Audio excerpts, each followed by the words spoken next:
హైదరాబాద్ శివార్లలోని ఘట్కేసర్లో దారుణం జరిగింది. మాజీ ఎంపీటీసీ గడ్డం మహేష్ను కొందరు హత్య చేశారు. ఈ నెల 17 నుంచి మహేష్ కనిపించకుండా పోయారు. కట్ చేస్తే హత్యగా తేలింది. అయితే తాము ఫిర్యాదు చేసిన పోలీసులు పట్టించుకోలేదని మహేష్ కుటుంబ సభ్యులు ఆరోపిస్తున్నారు. డీటెయిల్స్ మా ప్రతినిధి సురేష్ అందిస్తారు. మహేష్ని అత్యంత దారుణంగా హత్య చేశారు. హత్య చేసిన నిందితులని కఠినంగా శిక్షించాలని చెప్పేసి కుటుంబాలు డిమాండ్ చేస్తున్నారు. మిస్సింగ్ కంప్లైంట్ ఇచ్చిన రోజే దర్యాప్తు సరిగ్గా చేస్తుంటే ఆయన ప్రాణాలతో బతుకుండేవాడని చెప్పేసి కూడా వారు అంటున్నారు. ఒకసారి మాట్లాడదాం. ఏం జరిగిందమ్మా? యాక్చువల్గా థర్స్డే ఇచ్చామండి. థర్స్డే ఇస్తే ఇప్పుడు ఎన్నో రోజు రాత్రి వచ్చి వాళ్ళు లొంగిపోతే కానీ పోలీసు వాళ్ళు ఏం చేశారు? ఫ్రైడే ఇచ్చినామమ్మా. థర్స్డే అనింది. థర్స్డే ఇచ్చాము. ఇప్పటి వరకు ఏం చేశారు? వాళ్ళు వచ్చి లొంగిపోతే గానీ మనం పట్టుకోలేకపోయామా? ఇదే ఊర్లో ఇక్కడే జరిగింది అది కూడా. ఓకే, ఏం చేశారు? లాస్ట్ ఎవరెవరితో మాట్లాడాడు, ఎటు నుంచి వెళ్ళారు అన్ని చెప్పాక కూడా వాళ్ళు ఏం చేశారు అనేది కావాలి. ఇంకోటి, నలుగురు కలిసి చంపారని ఇద్దరు వచ్చి లొంగిపోయారు అంటున్నారు, నలుగురు వచ్చి లొంగిపోయారు అంటున్నారు. వాళ్ళు ఎప్పుడు లొంగిపోయారు అనేది కూడా మాకు చెప్పట్లేదు. మాకు చెప్పడము నిన్న రాత్రి లొంగిపోయారు, అందుకని వాళ్ళు వచ్చి వెతకామని చెప్తున్నారు. కానీ నిజంగా ఎప్పుడు లొంగారు, ఎంతమంది ఉండే? ఆయన నలుగురితో చనిపోయే రకం కాదు.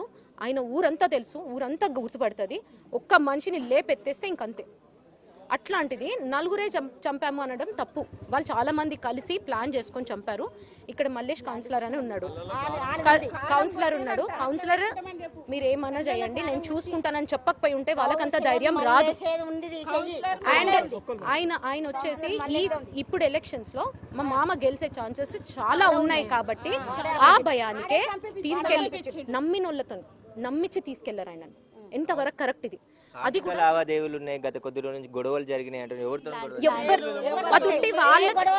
వాళ్ళు కావాలనే ఈ ఫస్ట్ ఎలక్షన్స్ ఒకటి, రెండోది కావాలని ఇప్పుడు ల్యాండ్ ఇష్యూ అని చెప్పారు. వాళ్ళకి రీజన్ లేదు. వాళ్ళు ఇప్పుడు కౌన్సిలర్ వచ్చేసి నా కౌన్సిలర్ చేయించాడు, ఎలక్షన్స్ లో ఆయన గెలుస్తాడు అంటే ఎవరైనా వింటారా? వచ్చి తూ అని ఉంచేస్తారు, అవునా కదా? అందుకనే వాళ్ళు ఏం చేశారు? ల్యాండ్ అని చెప్తున్నారు, ఒక పూటకి ల్యాండ్ అని చెప్తున్నారు, నెక్స్ట్ డే ఎఫ్ఐఆర్ అని చెప్తున్నారు. ఏంది ఇది? పోలీసులు సరిగ్గా స్పందించలేదు అంటారు. మీరు మాట్లాడలేదా? పోయి కంప్లైంట్ ఇచ్చినప్పుడు వాళ్ళు రోజు వెళ్ళారు, రమణ సార్తో ఏడ్చిన నేను. మా తమ్ముడు మాకు కావాలి, మీరు జల్దీ ఎత్తుకండి, మీరు చూడండి అంటే మేము చూస్తున్నాం అమ్మ, చేస్తున్నాం అమ్మ, మేము అన్ని చూస్తూనే ఉన్నాం, పోతూనే ఉన్నాం, తిరుగుతూనే ఉన్నాం, కాలేజ్ చేస్తున్నాం, ఇవన్నీ చూస్తున్నాం అని చెప్తున్నాడు. ఏంటంటే ఫోన్లు తీసుకున్నారు వాళ్ళు, తీసుకొని మా తమ్మితో మాట్లాడనిస్తలేరు, మాట్లాడనీయక వేరేటోడు మాట్లాడుతున్నాడు.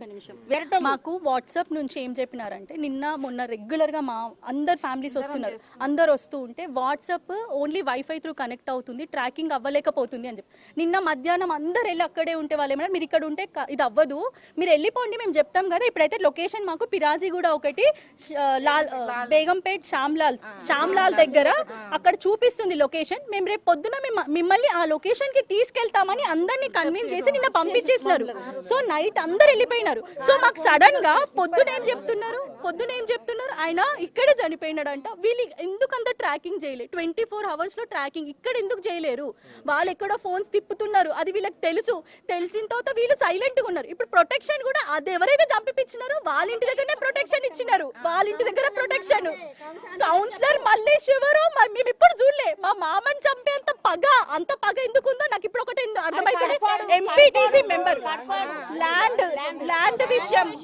ల్యాండ్ విషయం ఉన్నా కూడా ఎవరైనా మనిషి మాట్లాడుకునేది అంత ఘోరంగా కారం పొడి కళ్ళల్లో జల్లి మొత్తం కట్టేసి ఒక ఫోటో చూడండి అన్న, ఒకసారి ఫోటో చూడండి ఎంత దారుణంగా చంపారు.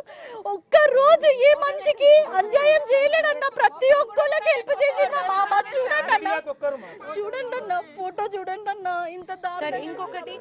ఇంకొకటి వాళ్ళు ఎంత క్రూరత్వం అంటే వాళ్ళు చంపేసి కూడా చాలా రోజులు అవుతుంది. వాళ్ళు మా మామ ఫోన్ నుంచి వైఫై పెట్టి మెసేజ్ చాటింగ్ చేస్తున్నారు అందరితో.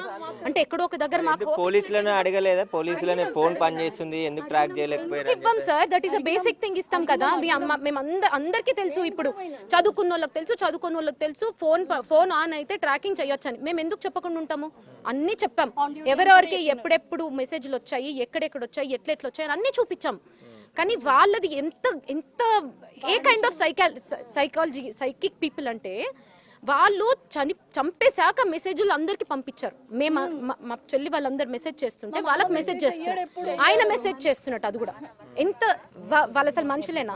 అట్లాంటి వాళ్ళు బయట తిరగాల సార్? వాళ్ళకి ఎట్లా ప్రొటెక్షన్ ఇస్తారు సార్? ఇప్పుడు చేసినోడు మంచిగానే ఉన్నాడు, పోయినోడు గురించి ఇంత మంది ఎడుస్తుంటే ఇంత ప్రొటెక్షన్ ఎవరికి లేదు. ఇక్కడ మేము అక్కడ కూర్చున్నామని చెప్పేసి అక్కడ కూర్చుంటే కూడా ఆ ఇంటి దగ్గరికి తీసుకురాకుండా బాడీని అక్కడ ఆపిచ్చేసి మళ్ళీ ఇక్కడికి పంపించేంతవరకు మాకు జస్టిస్ కావాలి సార్. ఆ కౌన్సిలర్ మల్లేష్ అనేట ఆయనని పిలిపియాలి సార్. ఇది ముమ్మాటిగా ప్లాటు పంచాయతీతోని అన్ని రాజకీయ కక్షలు పెట్టుకొని గత 2 ఏళ్ల నుంచి మా బామర్దిని వెంటాడుతుండ్రు వాళ్ళు. ఆయనకు థ్రెట్ ఉందని ఆయనకు తెలుసు, నమ్మించి ఫోన్ చేసి పిలిపించుకున్నారు. ప్లాటు పంచాయతీ ఉంది, మాట్లాడదాం రండి పిలిపించుకున్నారు. ఒక్కడే వెళ్ళిన తర్వాత కళ్ళల్లో కారం జల్లి పారకట్టలతో నెత్తి మీద కొట్టేసి ఆ రోజు 15 నాడు వాళ్ళు మనిషిని తీసుకొని వెళ్ళిపోయినరు.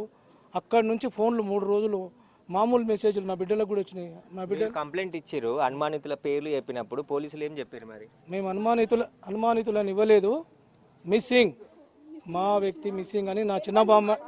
గొడవలు జరుగుతున్నాయి అంటారు కదా, 2 నెలల నుంచి గొడవలు జరుగుతున్నాయి అంటున్నారు కదా. సజీవంగా ఉన్నాడో ఏమనే ఉద్దేశంతో మేము అందులో ఎవరి పేర్లు కానీ ఏం చేయలేదు. మా క్యాండిడేట్ పలానా నుంచి మా గడ్డ మహేష్ మా అన్న కనిపిస్తాడని మా చిన్న బామ్మడితో మిస్సింగ్ కేసు ఇవ్వడం జరిగింది. ఇప్పుడు అది మెల్లగా మీరేం కోరుతారు, ఏం డిమాండ్ చేస్తారు? మాకు గవర్నమెంట్ నుంచి కానీ పోలీస్ నుంచి కానీ మాకు న్యాయం జరగాలి. గడ్డ మహేష్కు న్యాయం జరగాలి. చనిపోయింది, మా మధ్యన లేడు. ఇది ఈ చర్యను నేను తీవ్రంగా ఖండిస్తున్నాం. అసలు ఏంటంటే ఎందుకు చేసిర్రు? వాళ్ళంతా వీని తాగి తిని రోజు దోస్తాన్ చేసిన వాళ్ళే, మొత్తం ఎంబడి ఉన్నోళ్ళే. ప్లాట్ పంచాయతీ కూడా క్లియర్ చేద్దామని చెప్పి పెద్దమని సమక్షంలో జరిగింది, రామరెడ్డి గారి సమక్షంలో. అయినా కూడా నమ్మించి అక్కడ పిలిపించి కళ్ళల్లో కారం కొట్టి చేసిర్రు. అంటే వాళ్ళు రెక్కి నిర్వహించిర్రు. ఒక్కడే తిరుగుతున్నాడు ఈ మధ్యన, ఒక్కడే వ్యక్తి తిరుగుతున్నాడు.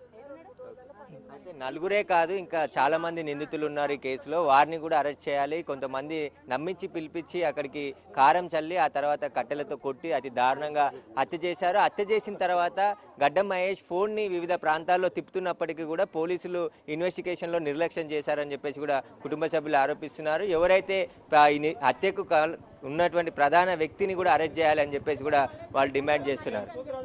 కెమెరామ్యాన్ వేణుతో సురేష్, బిగ్ టీవీ, గట్కేసర్ నుండి. గడ్డం మహేష్ది రాజకీయ హత్య, పాత కక్షల నేపథ్యంలో చంపేశారు. పోలీసులు 6గురిని అదుపులోకి తీసుకుని విచారించారు. మహేష్ను హత్య చేసి జేసీబీ సహాయంతో గట్కేసర్లోని డంపింగ్ యార్డ్లో కారును పాతిపెట్టినట్టుగా ఒప్పుకున్నారు. ఆ స్పాట్ నుంచి మా ప్రతినిధి సురేష్ రిపోర్ట్ అందిస్తున్నారు.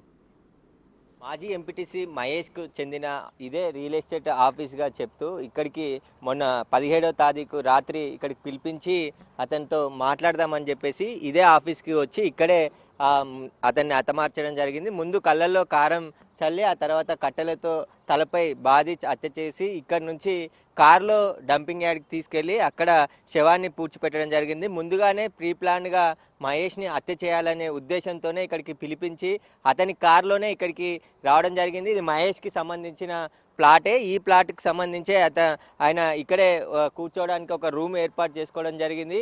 అందులో భాగంగానే ఇక్కడ మాట్లాడదామని చెప్పేసి పిలిచి ఇక్కడికి రావడం జరిగింది. ఇక్కడికి వచ్చిన తర్వాత ఇక్కడే ఆయనను హత్య చేసి అత్యంత దారుణంగా కిరాతకంగా కట్టెలతో హత్య చేసిన తర్వాత ఇక్కడ నుంచి 3 కిలోమీటర్ల దూరంలో ఉన్నటువంటి డంపింగ్ యార్డ్కి తీసుకెళ్లి అక్కడ పూడ్చిపెట్టడం జరిగింది. నిందితులను కఠినంగా శిక్షించాలని కుటుంబ సభ్యులు కోరుతున్నారు పోలీసులని. పోలీసులు కూడా నిర్లక్ష్యం వహించారు. మేము కంప్లైంట్ ఇచ్చింది 17వ తారీఖు, కానీ ఇప్పుడు ఈరోజు 24వ తారీఖు రోజు హత్య కాబడ్డాడని చెప్పేసి గుర్తించారు. సెల్ ఫోన్ ఆన్లోనే ఉంది. సెల్ ఫోన్ని నిందితులు హత్య చేసిన తర్వాత వివిధ ప్రాంతాల్లో తిప్పుతూ వస్తున్నారు. ఆ సెల్ ఫోన్ సిగ్నల్ కూడా కనిపెట్టలేకపోయారు. నిందితులు వచ్చి లొంగిపోతే తప్ప పోలీసులు ఈ కేసుని సీరియస్గా తీసుకోలేదు. వాళ్ళు ఇచ్చిన ఇన్ఫర్మేషన్తో ఈరోజు డెడ్ బాడీని కనిపెట్టారని చెప్పేసి కూడా వాళ్ళు వాపోతున్నారు. ఖచ్చితంగా ఆ రోజే సెల్ ఫోన్ సిగ్నల్తో పాటు ఇతని అనుమానితులకు సంబంధించి పిలిచి విచారించి ఉంటే ఈ ఊరికి సంబంధించిన వ్యక్తులే హత్య చేశారు కాబట్టి ముందుగా వారిని పిలిచి విచారించి ఉంటే ఇన్ని రోజుల సమయం పట్టేది కాదు అని చెప్పేసి కూడా వాళ్ళు ఆగ్రహం వ్యక్తం చేస్తున్నారు. కొంతమందిపై అనుమానం వ్యక్తం చేస్తున్నారు. వాళ్ళే కావాలని మహేష్ని రాజకీయంగా ఎదుర్కోలేక హత్య చేయించుంటారని చెప్పేసి కూడా వాళ్ళు చెప్తున్నారు. వారిని పట్టుకొని విచారిస్తే ఈ హత్య వెనుకాల ఉన్న అసలు కారణాలన్నీ కూడా బయటపడతాయి. రాజకీయంగా ఎదుగుతున్నాడు, వచ్చే ఎన్నికల్లో కౌన్సిలర్గా కూడా పోటీ చేయాలనుకుంటున్న మహేష్ని హత్య చేస్తే ఇంకా అడ్డు ఉండదని చెప్పేసి హత్య చేయించారు ప్రత్యర్థులు అని చెప్పేసి కూడా కుటుంబ సభ్యులు ఆరోపిస్తున్నారు. దీనికి సంబంధించి పోలీసులు మొత్తం 6 నిందితులను అదుపులోకి తీసుకోవడం జరిగింది. 4 నిందితులతో పాటు ఇక జేసీబీ ఓనరు, జేసీబీ డ్రైవర్ని కూడా, ఆపరేటర్ని కూడా అదుపులోకి తీసుకున్నారు. ఎందుకంటే వారికి కూడా ఈ హత్య గురించి ముందే తెలిసిన పోలీసులకి సమాచారం అందించలేదు కాబట్టి ఈ 6 ప్రస్తుతం విచారిస్తున్నారు. పోలీసులు కేసు నమోదు చేసి దర్యాప్తు చేస్తున్నారు. అన్ని కోణాల్లో ఈ కేసుని దర్యాప్తు చేస్తున్నాం. ఈ హత్య వెనుక ఎలాంటి కారణం ఉందనేది ఇన్వెస్టిగేషన్లో బయటపడుతుందని చెప్తున్నారు. ఆర్థిక లావాదేవీలు, ప్లాట్లకు సంబంధించిన వివాదమే హత్యకు దారి తీసుంటుందని చెప్పేసి పోలీసులు చెప్తున్నారు. కానీ ఇంకా వేరే ఏదైనా కోణం ఉంటే విచారణలో బయటపడుతుంది. ప్రస్తుతం ఆ మృతదేహానికి పోస్టుమార్టం నిర్వహించి మృతదేహాన్ని బాధిత కుటుంబ సభ్యులకు అప్పజెప్పడం జరిగింది. అంత్యక్రియలు ముగిసిన తర్వాత పూర్తిగా విచారణ చేస్తాం. ఆ బాడీ ఇంటికి వచ్చే సమయంలో కొంచెం ఉద్రిక్త వాతావరణం నెలకొంది. నిందితుల ఇంటిని అటాక్ చేసే ప్రయత్నం కుటుంబ సభ్యులు చేయడంతో పోలీసులు భారీ బందోబస్తు ఏర్పాటు చేయడం జరిగింది. అక్కడ ఎలాంటి అవాంఛనీయ ఘటనలు జరగకుండా బందోబస్తును అయితే ఏర్పాటు చేశారు. అంత్యక్రియ ముగిసిన తర్వాత కేసుకు సంబంధించి దర్యాప్తు కొనసాగుతుందని చెప్పేసి కూడా ఏసీపీ చక్రపాణి చెప్తున్నారు. కెమెరామాన్ వేణుతో సురేష్, బిగ్ టీవీ, గట్కేసర్ నుండి.